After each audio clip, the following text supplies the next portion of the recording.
कर्पूरगौरं करुणावतारं संसारसारं भुजगेन्द्रहारम्। ओं श्री महागणाधिपतये नमः। श्री महासरस्वत्यै नमः। श्री गुरुभ्यो नमः। आदित्याय च सोमाय मंगलाय बुधाय च गुरुशुक्रशनिभ्यश्चाराहवे केतवे नमो नमः। पूज्याय राघवेन्द्राय सत्यधर्मरताय च भजतां कल्पवृक्षाय नमतां कामधेनवे। सर्वमंगलमांगल्ये शिवे सर्वार्थसाधिके शरण्ये त्र्यंबके देवी नारायणी नमोस्तुते। श्रीमात्रे नमः। హరివాయు గురుదేవతాభ్యో నమః. విప్ర టీవీ ప్రేక్షకులందరికీ కూడా స్వాగతం. ఈనాటి అంశంలో భాగంగా షోడశ సంస్కారములు అనగా ఏమిటి, షోడశము అనగా 16, సంస్కారములు అనగా సంస్కరించబడినది అని అర్థం. మానవుడు పుట్టుక నుండి మరణించేంత వరకు కూడా జరిపేవి ఈ షోడశ సంస్కారములు అనగా 16 సంస్కారములు అని. ఈ 16 సంస్కారములు చేయడం ద్వారా మానవుడు సంస్కారవంతుడిగా మారుతాడు అని కూడా అర్థం.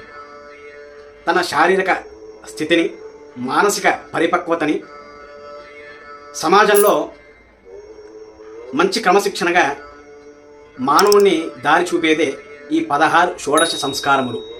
మానవుడు ఈ సంస్కారముల్ని పాటిస్తున్నట్లుగా కనిపిస్తాయా అంటే, కొన్ని సంస్కారములు అనగా శారీరక సంబంధమైన సంస్కారములు కంటికి కనిపిస్తాయి, మానసిక సంస్కారములు కంటికి కనిపించవు. కావున మానవుడు తన మానసిక విధానాన్ని, తన మాటల విధానంలో మానసిక స్థితిని, ఎదుటి వారిని గౌరవించే విధానంలో ఈ సంస్కారములు ప్రతిబింబిస్తాయి. ఏది ఏమైనా కూడా శాస్త్రంలో ఒక శ్లోక వాక్యాన్ని తెలియజేశారు మన ఋషులు.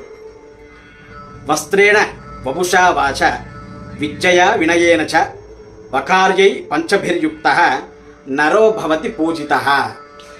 అనగా ఒక వ్యక్తి గౌరవించబడాలి అంటే పంచవకారాలైన వస్త్రాన్ని అనగా శుభ్రమైన వస్త్రాన్ని, వేషభాషల్ని, విద్యా వినయాలను బట్టి వారి యొక్క ప్రవర్తన అలాగే వారి సంస్కారము తెలియజేస్తుంది. ఈ తెలియజేసే విధానమే ఈ షోడశ సంస్కారములు.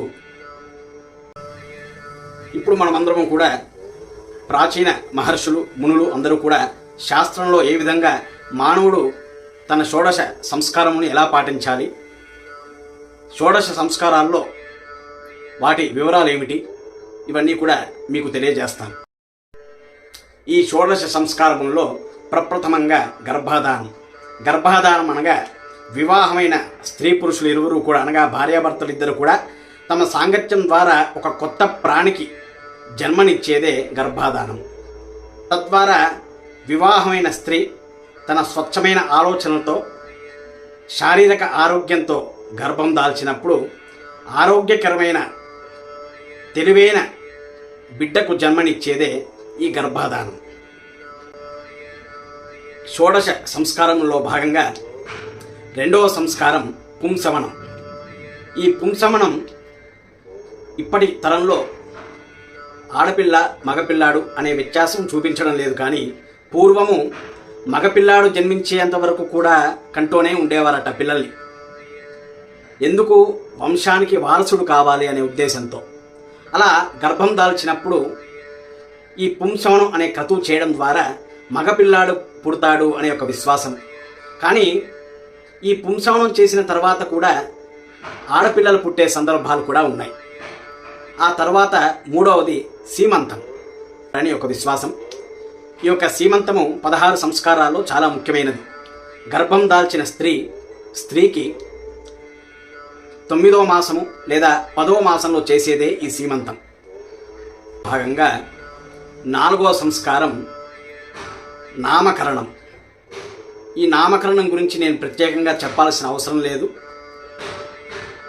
ఆ తర్వాత 5వ సంస్కారం జాతక కర్మ అనగా, ఆ తర్వాత 5వ సంస్కారము జాతక కర్మ.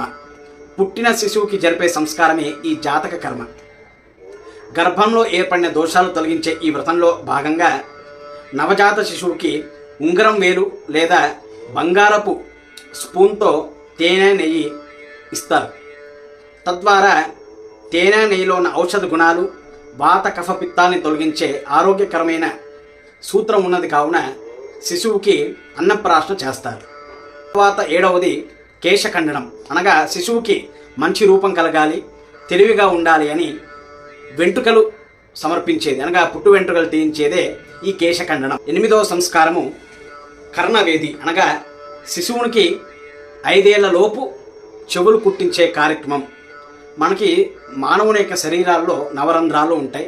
అందులో ఈ కర్ణం అనగా చెవి దగ్గర ఉండే ఈ రంధ్రం కుట్టించడం ద్వారా శిశువుకి దీర్ఘాయువు మరియు తను ఉన్నతమైన స్థానానికి తేజోవంతుడిగా మారడానికి ఈ కర్ణవేది అనే సంస్కారం చేయబడుతుంది.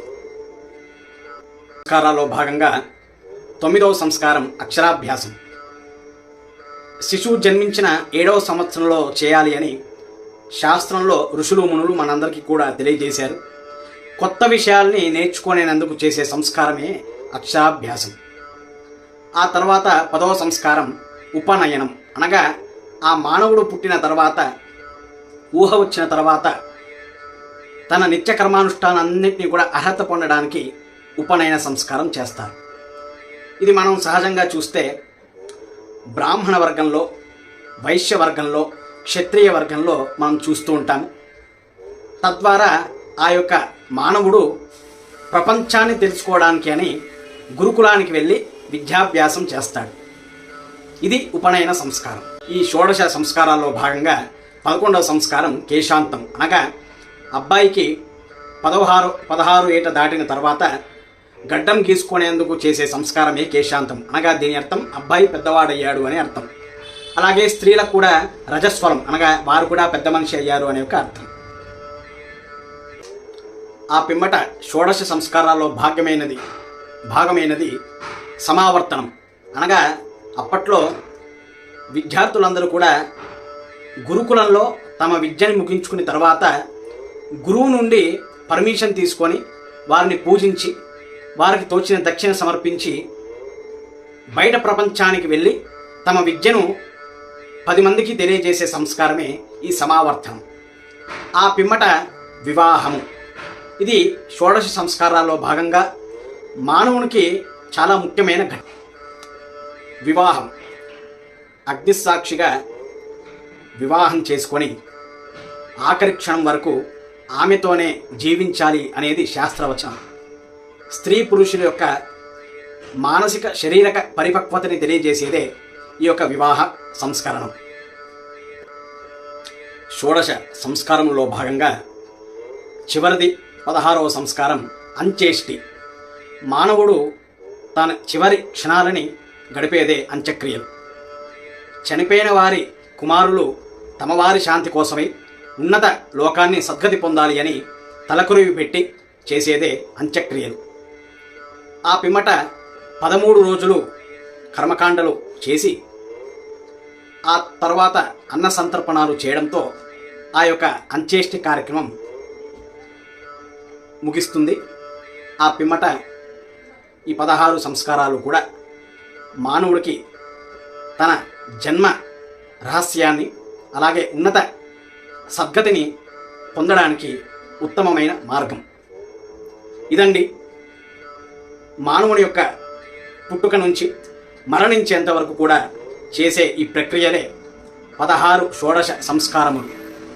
మునులు ఋషులు శాస్త్రోక్తంగా తెలియజేసిన ఈ యొక్క చక్కని సబ్జెక్ట్ని అందరికీ తెలియజేయాలి అనే ఉద్దేశంతో అందరూ కూడా ఇప్పటి నుండి శ్రద్ధాభక్తి యొక్క మార్గంలో 10 మందికి సహాయం చేసే విధానంలో మానవుడు ధర్మో రక్షితి రక్షితః అనే విధంగా తన ధర్మాన్ని పాటిస్తూ ఉన్నత స్థానానికి చేరుకునే యొక్క ఉత్తమమైన మార్గం ఈ యొక్క షోడశ సంస్కారములు. కావున అందరూ కూడా ఈ 16 సంస్కారాలని పాటించి జన్మ సార్థకని పొంది చివరగా భగవంతుని యొక్క ఆశీస్సులు కలగాలని కోరుకుంటూ శతమానం భవతి శతాయు పురుష శతేంద్రియ ఆయుష్యేవేంద్రియే ప్రతిష్టతి పూర్ణమద పూర్ణమిదం పూర్ణాత్ పూర్ణముదచ్యతే పూర్ణస్య పూర్ణమాదాయ పూర్ణమేవావశిష్యతే. ఓం శాంతి శాంతి శాంతి. శ్రీమాత్రే నమః. శ్రీ గురుభ్యో నమః. నా యొక్క విప్రా టీవీ ఛానల్ని సబ్స్క్రైబ్ చేసుకోండి, లైక్ చేయండి, కంటెంట్ నచ్చినట్టయితే షేర్ చేయండి 10 మందికి. తద్వారా నాకు కూడా సబ్స్క్రైబర్స్ పెరుగుతారు. అలాగే ఈ పక్కన ఉన్న బెల్ ఐకాన్ని నొక్కండి. తద్వారా 10 మందికి నేను తెలిసే విషయాలన్నీ కూడా మీ అందరికీ కూడా తెలుస్తాయి. శుభం. స్వస్తి ప్రజాభ్య పరిపాలయంతాం న్యాయేన మార్గేణ మహిమహీషాః గోబ్రాహ్మణేభ్యः శుభమస్తు నిత్యం. లోకా సమస్తాః సుఖినో భవంతు. స్వస్తి.